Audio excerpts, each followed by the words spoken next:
concussion coming off that thing standing right here.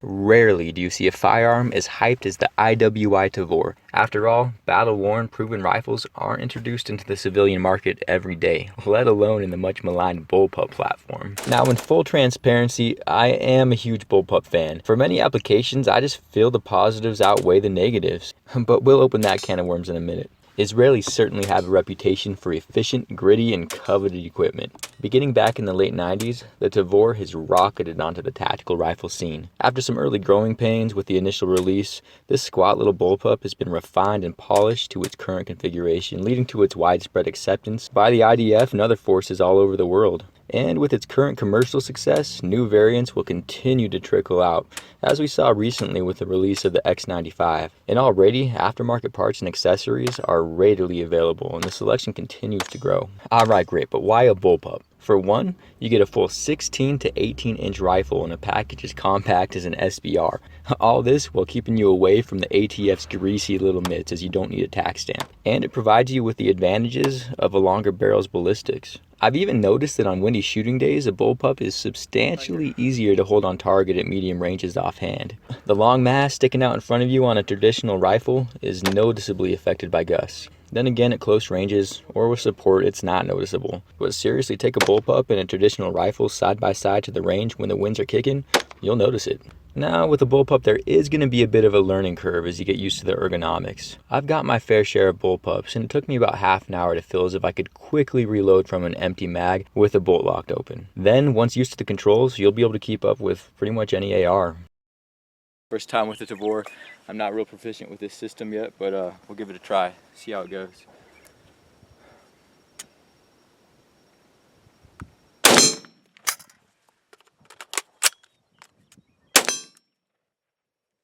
That was slow. Let's try it again.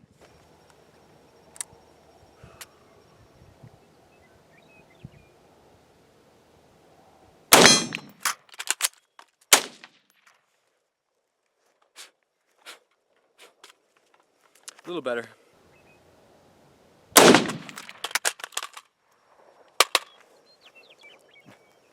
Bolt release, man.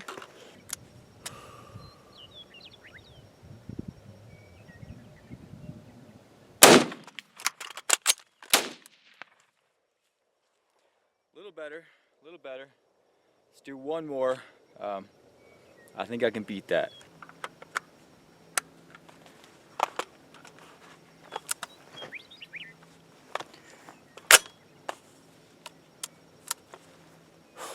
Okay, getting this.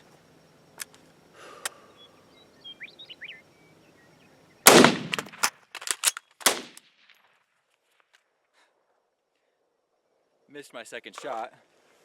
We're getting a little better. It's getting there. Another couple days kind of working on that. I think it'd be pretty proficient. The built-in iron sights on the Tavor are top-notch. They tuck away neatly into the rail, are easily deployed, co-witness perfectly, and the sight picture is good. These are some of the best stock sights I've seen, and they save you a couple $100s over buying nice aftermarket irons. The field strip is easy peasy. With a push of a couple pins, it falls to pieces. And then with the turn of a couple keys, you can even swap out the barrel. Awesome if you have multiple calibers, be it 9mm, 7.62x39, or 300 blackout. They are available, though hard to come by. On that note, the Tavor uses NATO-compliant mags, so your entire AR inventory of mags are good to go. An advantage to the Tavor over some other bullpups is it's easily shot right or left-handed. The ejection port location and recoil impulses serve either side adequately. Though for dedicated left-hand use, you can swap the charging handle, safety, ejection port, and bolt.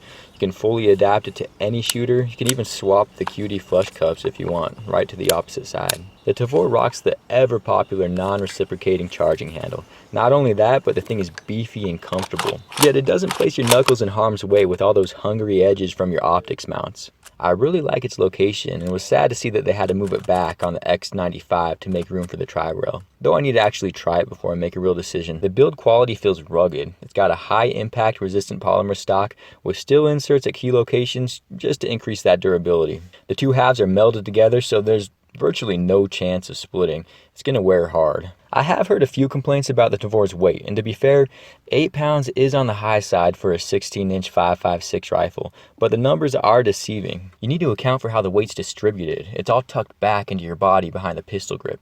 I can comfortably maneuver this little beast with one hand, leaving my other arm open for important tasks like opening doors or scratching that nagging itch on my nose. When shooting or from the low and ready, it certainly doesn't feel like an 8-pound rifle. On the other side, if you're a bullpup abolitionist, you're not going to see a lot of upsides to the Tavor.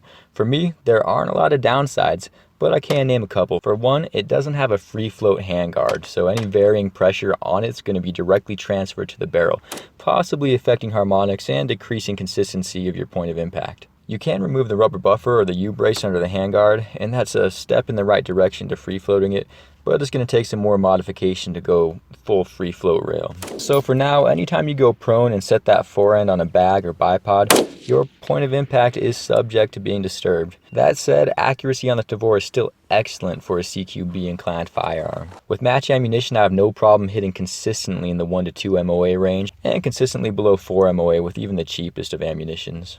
Another issue I had was the magazine release can do a real number on your hand after continuous use. I was practicing reloads, and after only a few minutes I had a real nice red mark on the back of my hand near the thumb, making the exercise less and less enjoyable. That could just be the way that my hand matches up ergonomically with the gun, or maybe I'm a massive pansy. Either way, it's not something I would ever worry about for real practical use. If it came down to it, a little discomfort would be the least of my concerns. As another minor inconvenience, I found that on rare occasions, my Gen 2 PMags didn't always drop free. They'd need a little assistance wiggle or the full-blown tactical flip, but I found that installing Ranger plates on the mags gives them just enough weight to eliminate the problem. Along with that, locking the bolt back without an empty mag is a touch on the awkward side, but again, training works wonders. The stock handguard on the Tavor is a little limited if you plan to add lights, lasers, or go full mall ninja. But ultimately, the only real complaint I have with the Tavor from the factory is the heavy, grating, creepy trigger. If you want to shoot fast, this is the first thing I'd upgrade. I mean, it really just sucks. For me, that was the only necessary upgrade. Also, if you're a can man with the inclination to suppress your Tavor, it might be more trouble than it's worth. The barrel doesn't sport an adjustable gas block, and the long stroke gas piston system combined with the funky DI style gas tubes makes for a filthy mess when shooting with a can. Gas and burnt carbon is spewed throughout every crevice, coating optics, ejection ports, even your face with black soot. Now certainly some suppressors will be better than others, and if you're used to eating large quantities of gas, it's doable. Reliability seemed fine despite the extra back pressure, but I'd like to iron out those gas settings before shooting this suppressed full time and putting extra wear and tear on my internals. All said, the proven reliability of the Tavor is its biggest selling point. I've yet to induce a failure even when filthy dirty shooting suppressed. It eats anything and everything like a starved goat. It's been tested in gritty, dusty environments and would be living the sweet life in your home munching on commercial ammunition. If you're tired of the AR style rifle and can see a bullpup tucked against your shoulder, look no further.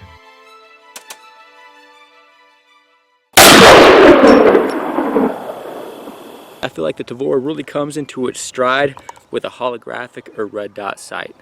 Ultimately, that's all you really need for close quarters, and it's more than capable of stretching out a couple hundred yards very accurately.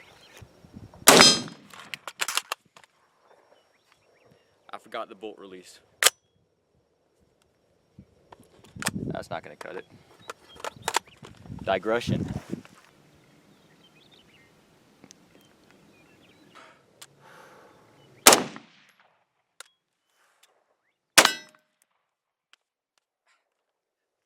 Eat me alive out here, man.